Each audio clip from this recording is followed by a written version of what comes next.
সুপ্রিয় দর্শক, আপনারা যে যেখান থেকে দেশ রূপান্তরের সঙ্গে যুক্ত হয়েছেন সবাইকে জানাচ্ছি স্বাগতম।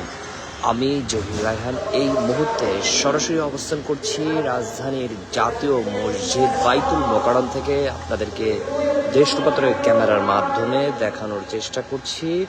আমরা যেমনটি দেখছি যে ঈদ উল আজহার পরই কিন্তু প্রথম জুমা কিন্তু অনুষ্ঠিত হচ্ছে, এবং এই প্রথম জুমায় আমরা যেমনটি দেখছি যে মানুষের যে সমাগম তেমন একটি কিন্তু আজ দেখা যাচ্ছে না। ঠিক আমি যদি আপনাদেরকে গতকালকের চিত্রটি যদি জানিয়ে রাখি যে বাইতুল মোকাররমের যে আমাদের যে জাতীয় যে মসজিদটি রয়েছে বাইতুল মোকাররম, যেখানে ঈদুল আজহার পবিত্র জামাত কিন্তু অনুষ্ঠিত হয়েছে গতকালকে 5টি।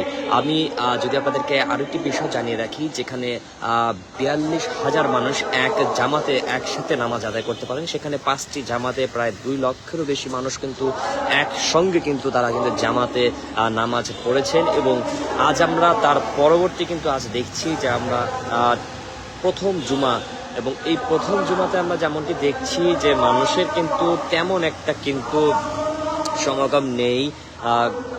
ধীরে ধীরে কিন্তু মানুষ কিন্তু এখনো কিন্তু মসজিদে কিন্তু আসতে শুরু করেছেন, এবং পুরো মসজিদের চিত্রটি আমি যদি আপনাদেরকে জানিয়ে রাখি যে তেমন একটি মানুষ কিন্তু এখানে কিন্তু দেখা যাচ্ছে না।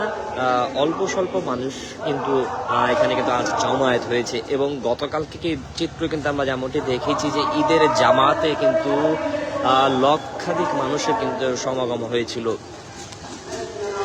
আপনাদের যদি আরো একটি বিষয় জানিয়ে রাখি, এখনো কিন্তু ঈদের যে সেটি কিন্তু এখনো কিন্তু কাটিয়ে ওঠেনি। গতকালকেই কিন্তু পবিত্র ঈদুল আজহার নামাজ অনুষ্ঠিত হয়েছে, এবং এরপর কিন্তু এখানে কিন্তু 5টি জামাত কিন্তু অনুষ্ঠিত হয় জাতীয় মসজিদে।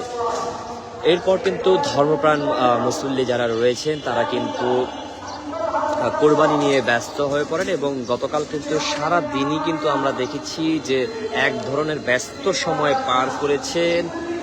যারা সামর্থ্যবান রয়েছেন, কোরবানি দিচ্ছেন, তারা একদিকে যেমন ব্যস্ত সময় পার করেছেন, অন্যদিকে কিন্তু যারা কসাই হয়েছেন তারাও কিন্তু এক ধরনের কিন্তু ব্যস্ত সময় পার করেছেন।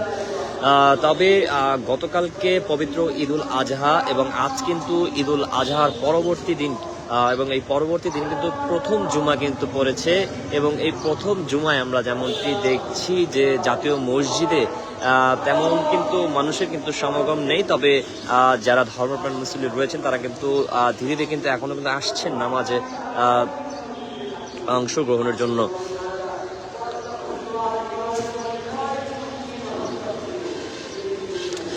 গতকালকে কিন্তু আমরা দেখেছি যে পুরো জাতীয় মসজিদের জুড়েই কিন্তু চারোদিকে কিন্তু ছড়িয়ে ছিটিয়ে কিন্তু আইন শৃঙ্খলা রক্ষাকারীর বাহিনীর সদস্যরা কিন্তু তারা কিন্তু দায়িত্ব পালন করেছেন, এবং কঠোর নিরাপত্তার মধ্য দিয়ে কিন্তু পুরো জাতীয় মসজিদ কিন্তু গেড়েছিল। এবং পাশাপাশি কিন্তু ঈদগাহ যে রয়েছে সেখানে কিন্তু কঠোর নিরাপত্তা কিন্তু ছিল, এবং আমরা যেমনটি দেখছি পুরো সড়ক জুড়ে কিন্তু আইন শৃঙ্খলা রক্ষাকারীর বাহিনীর সদস্যরা কিন্তু ছিল।